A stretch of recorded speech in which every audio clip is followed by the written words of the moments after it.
આપ જોઈ રહ્યા છો લાઈવ દરબારતી ન્યૂઝ. ડભોઈ ખાતે ચૂંટણીના પડઘમ હવે વધવામાં શરૂ થઈ ગયા છે. 21 છોટાઉદેપુર લોકસભા ભાજપના ઉમેદવાર જસુભાઈ રાઠવા ડભોઈ વિધાનસભા મેદાનમાં ઉતરી પ્રચાર શરૂ કર્યો છે. ત્યારે આજે સત્યનારાયણ ભગવાનની પૂજા કરી ધારાસભ્ય શૈલેષ મહેતાની ઉપસ્થિતિમાં લોકસભા ચૂંટણી કાર્યાલયનું નર્મદા પાર્ક ખાતે ઉદ્ઘાટન કરવામાં આવ્યું.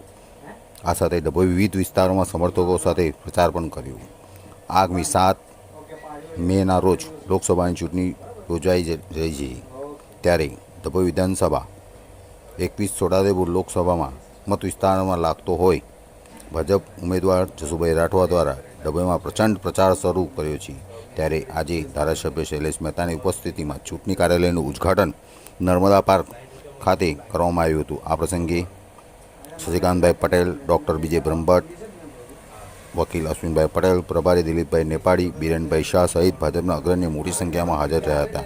આગામી લોકસભા ચૂંટણીમાં ડભોઈ વિધાનસભામાંથી 1.25 લાખની મતાથી લીડ આપી જસુભાઈ રાઠવાને વિજય બનાવવા ધારાસભ્ય શૈલેષ મહેતાના કાર્યકરો કામે લાગી જવા અપીલ કરી હતી.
भारत माता की जय जय श्री राम, जय जय श्री राम.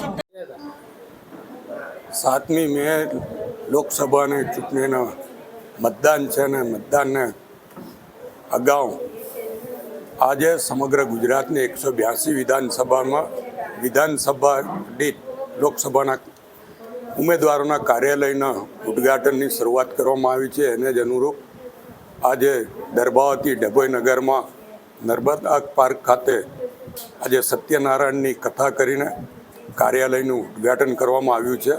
અને એમાં અમારા લોકપ્રિય ઉમેદવાર જસુભાઈ રાઠવા ઉપસ્થિત છે. સાથે જિલ્લાના મહામંત્રી શ્રી, લોકસભાના સંયોજક, પ્રભારી, જિલ્લા પંચાયતના ઉપપ્રમુખ, નગરપાલિકાના પ્રમુખ, નગરના પ્રમુખ, મહામંત્રી, તાલુકાના પ્રમુખ, મહામંત્રી સહિત ચૂંટાયેલા પ્રતિનિધિઓ અને પદાધિકારીઓ તમામ આજે અહીંયા ઉપસ્થિત રહ્યા હતા.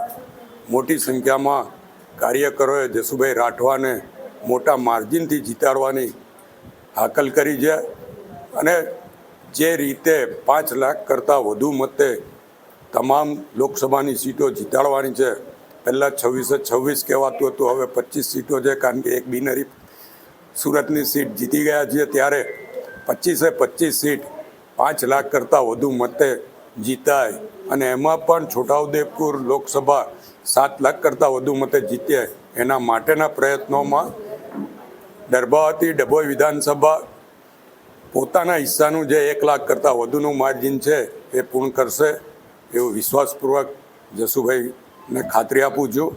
અને આ કાર્યાલય દ્વારા કાર્યકરો છેલ્લા દિવસે બૂથ પર કેવી રીતે મતદાન કરાવવું, મતદારોને કોઈ તકલીફ ના પડે અને વધુમાં વધુ મતદાન ભારતીય જનતા પક્ષની તરફેણમાં થાય એના માટેના પ્રયત્નો માટેનું ચર્ચાઓ, પ્લાનિંગ એ બધી જ કાર્યવાહી આ કાર્યાલયથી થશે. આપના મારફત પણ તમામ કાર્યકરોને જે પણ તકલીફ હોય તેમણે કાર્યાલયનો સંપર્ક કરવા માટે વિનંતી કરું છું. અને કાર્યાલયના પ્રતિનિધિ પાસે એમની ફરિયાદ નોંધાવશે તો ફરિયાદનો ઉકેલ આવશે. મતદારોને કોઈ તકલીફ હોય તો એમણે પણ આ કાર્યાલયનો સંપર્ક કરવો કે જેથી મતદારોની મતદાન અંગેની કંઈ મૂંઝવણ હોય તો એનો પણ અહીંયાથી ઉકેલ આપવામાં આવશે. આભાર. ભારત માતા કી જય. જય શ્રી રામ.